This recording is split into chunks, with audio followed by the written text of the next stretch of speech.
what people perceive as art. You know, for me, what they're selling or, you know, pushing in fine galleries around the world and museums around the world may or may not necessarily be art. Conceptual work, what have you. I mean, some stuff obviously we like and some stuff we don't like. Yeah. Based on what certain people of affluence and influence say, it's supposedly art. So I don't buy into that whole scheme. I mean, I'm older now, I'm 45, so I think I'm more intelligent to understand that I don't really care.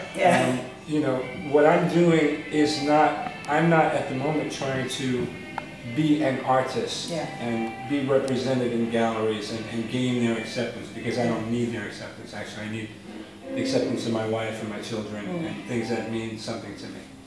So I'm not part of that scheme anymore. And did you find it slightly overwhelming at the time when they were sort of doing the whole thing with Basquiat and Jean-Michel and Keith are very good friends of mine, and sadly, you know, they're not here. But you know, to me, the art world killed Jean-Michel Basquiat in terms of how he was treated as a commodity, as someone to make money off of. And you know, in the end, what's the trade-off? Yes, he is a highly respected artist with retrospectives at the Whitney, MoMA, all fine places, and Pompidou, and what have you, and probably here at the Modern, you know.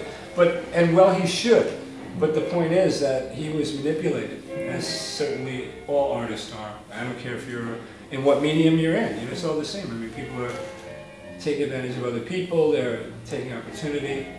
You know, when I'm a young kid in the '80s, being a rebel graffiti writer, I don't understand these things. You know, so I'm sort of along with the rock for the ride, so to speak. You know, it was a big joyride, basically, the '80s for me, and it ended in a crash, a huge auto crash. You know, where you suddenly realize like it's not all that, or you're not all that. You know, or because in the way it works in fashion is someone suddenly says no, and then you know, like a trap door, you know, the bottom falls out. It's like you know, you hear the kind of sound and you realize like it's over. So I mean, for me, the art world, you know, I had my ride, as I said. You know, I learned a lot.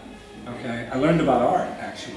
You know, and but for the moment in the year 2001, you know, I'm on to way other more provocative means of expression. You know, and I'm really touching the hearts of people where I feel, as a fine artist, yes, you may or may not make money. Yes, you may or may not become immortal. But who really are you impressed? You know, who are you influencing actually, other than people who exchange money? You know, are young kids flocking to quote unquote blue chip artists because they're inspired by them? No. You know, so for me, this is my life. You know what I mean? Sadly, or fortunate. You know, depending on how one wants to look at it. But the fact is, I did come from a street artist movement, and I have arrived here. So potentially, I see myself as a survivor. You know, someone who can. I'm fluid. You know what I mean? I've managed to move with shifting sands, and I mean, had you, for example, with the Agnes B, something that seemed a real turnaround at the time. Well, I mean, Agnes B as a person, forget her reputation as a, you know, whatever her designer status is.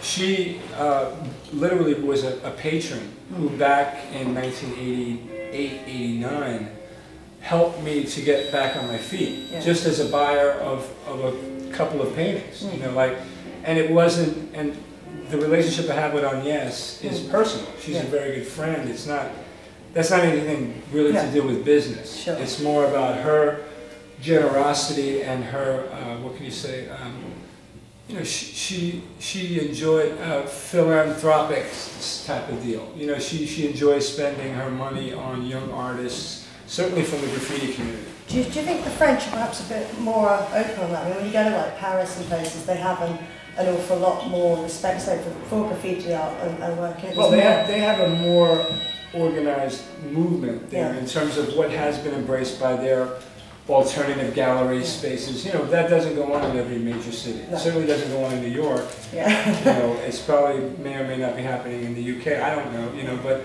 no, they're unique in that way because they are French. They have a love of the arts. But I mean, my wife is French, and I met my wife in Paris, so you know, I personally have a connection to France, you know, that's deeper than just, than whatever, so. I could open that with my teeth, but you really wouldn't want to see no, it. No, I don't want to see that. My sister taught me how to do it. But, no, you know, so for me, I mean, I think I'm undoubtedly a very unique individual, you know, who's managed to find himself in good position. You know, like, as much as I got carried through the art world and that experience and spit out in a way,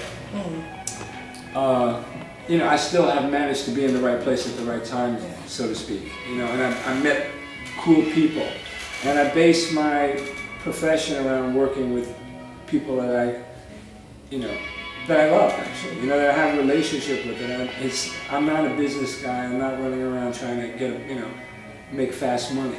Yeah. You know what I'm saying?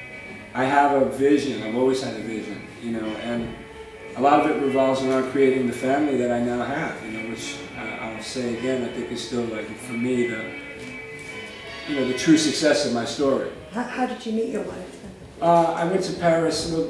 You know, I had my experience with The Clash in 1981. Yeah, I was going to say right. So I did that, and having done that, escalated my, you know, status or recognition to another level that I couldn't even imagine at that time, because people were really into The Clash, and sadly, when I first met them, I didn't even know who they were. Really. I mean, I kind of knew, but I didn't know much about the movement here. And, you know, being from New York, you know, it's a big city, but you live in a neighborhood. You know what I mean? So you don't really understand world events to that level I certainly didn't. So, but whatever, I mean, meeting them, and the following year in '82, I went on a big, quote-unquote, rap tour of France, where we actually came back to London one night on that tour and did a club at this place called the WAG. And, but pretty much met my wife on that tour. She was a French girl working in French radio. That was the sponsor for our event. And that was, you know, what, 19 years ago. So I got a 10-year-old daughter, a 16-year-old. So, you know, like, I can relate